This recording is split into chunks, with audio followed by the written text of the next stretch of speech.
வணக்கம். இது நம்ம கிச்சன். நம்ம இன்னைக்கு என்ன பண்ண போறோம்னா பிராக்கோலியில பஜ்ஜி போட போறோம். இப்போ எண்ணெயை காய வச்சிருக்கோம். அது எப்படிங்கிறத நான் சொல்லிடுறேன் உங்களுக்கு. பிராக்கோலியை இந்த மாரி ஸ்மால் பீசஸாக இந்த மாரி பிச்சுண்டு இதில் தண்ணியை வச்சு இது முழுகிற அளவுக்கு பிராக்கோலி முழுகிற அளவுக்கு திட்டமாக தண்ணி வச்சு உப்பு மஞ்சள் பொடி போட்டுண்டு ஒரு ஸ்பூன் சர்க்கரையும் போட்டுண்டு தண்ணி நல்லா கொதிச்ச உடனே இந்த பிராக்கோலியை போட்டு அப்படியே அடுப்பை ஆஃப் பண்ணிட்டு மூடி வச்சிடணும். ஒரு 10 நிமிஷம் கழிச்சு இந்த மாதிரி எடுத்து ஒரு வடிகட்டிடணும்.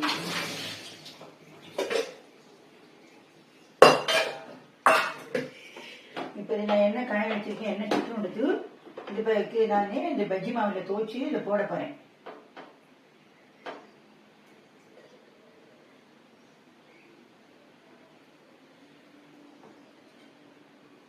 இந்த பஜ்ஜி மாவுக்கு மெஷர்மெண்ட் எப்படி என்னங்கிறத நான் உங்களுக்கு சொல்றேன்.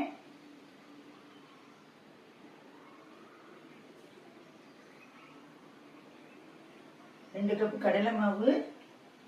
நான் இது கடையில் வாங்கல, நான் வீட்லேயே கடலை பருப்பேன் நல்லா உணர்த்தி மிஷினில் அரைச்சி வச்சுருக்கேன்.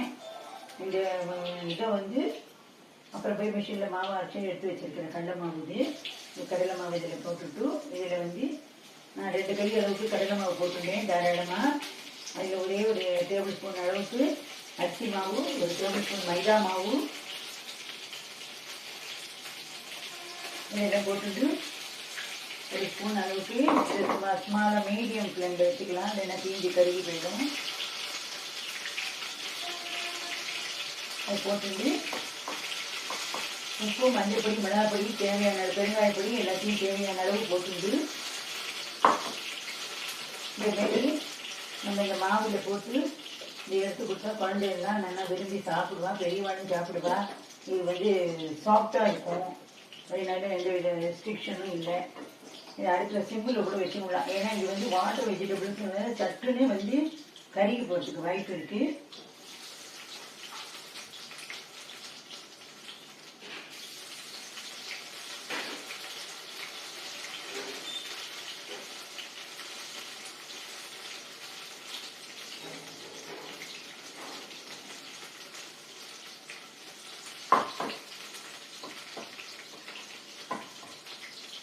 இது சிம்பிளில் வச்சு வேகட்டும். வெந்த உடனே பார்ப்போம் எப்படி வருதுன்னுட்டு. இப்போ நமக்கு பிராக்கோலி பஜ்ஜி ரெடியாக எடுத்து இதை நம்ம எடுத்துருக்கோம்.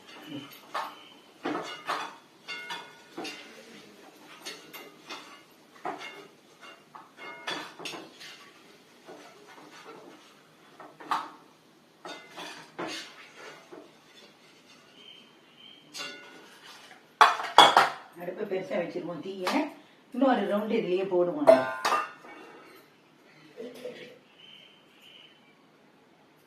இப்படி ஒன்றுனா போட்டு மாவில் போட்டு எடுக்க வேண்டியதுனா இந்த பிராக்கோலி சாப்பிடாத குழந்தைகள்லாம் இந்த மாரி போட்டு கொடுத்தா அதுல சமைச்சா சாப்பிட்டுடும்.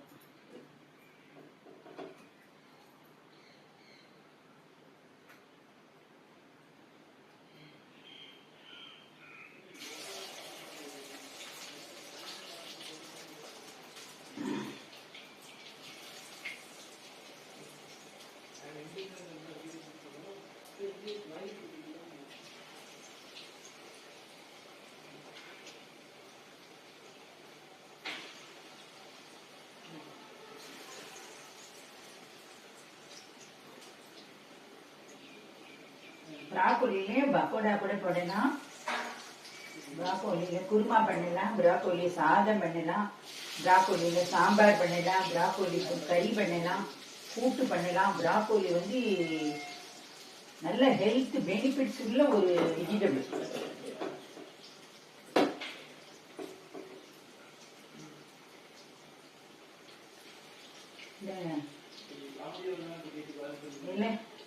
இது எல்லாருக்குமே பிடிச்ச ஒரு பஜ்ஜி அப்படிங்கிறதுனால எல்லாரும் யாருமே வேணான்னு சொல்ல மாட்டா. பெஸ்ட் அவளுக்கு பண்ணி கொடுப்போம். டிஃப்ரெண்டா இருக்கும். நீங்க பண்ணி பார்த்துட்டு உங்க கமெண்ட்ஸ்ல சொல்லுங்க எப்படி இருந்தது என்ன அப்படிங்கிறது. நிறைய பேர் நிறைய கமெண்ட்ஸ்ல கொடுக்குறா. நிறைய நல்லா லைக் பண்ணி ரொம்ப நல்லா இருந்தது, சூப்பர் அப்படின்ட்டு எல்லாரும் கொடுக்குறா. ரொம்ப சந்தோஷமா இருக்கு.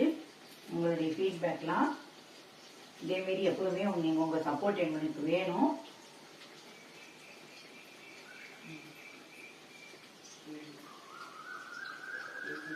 அது வேகட்டும், தேடி போடலாம்.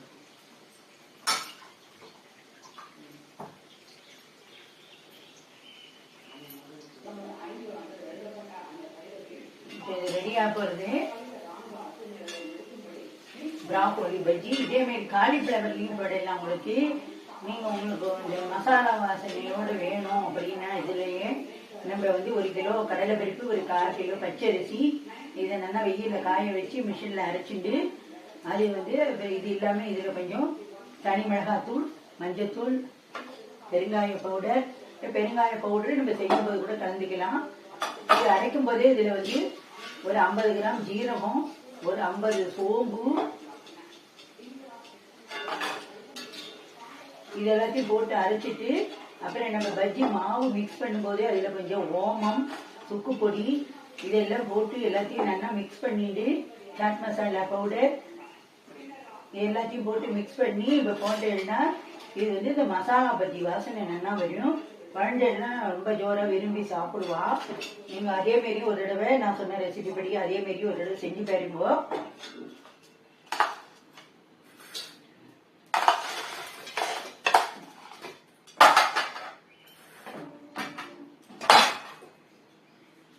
நீங்கள் இதுமாரி செஞ்சு பாருங்க. வணக்கம், நன்றி.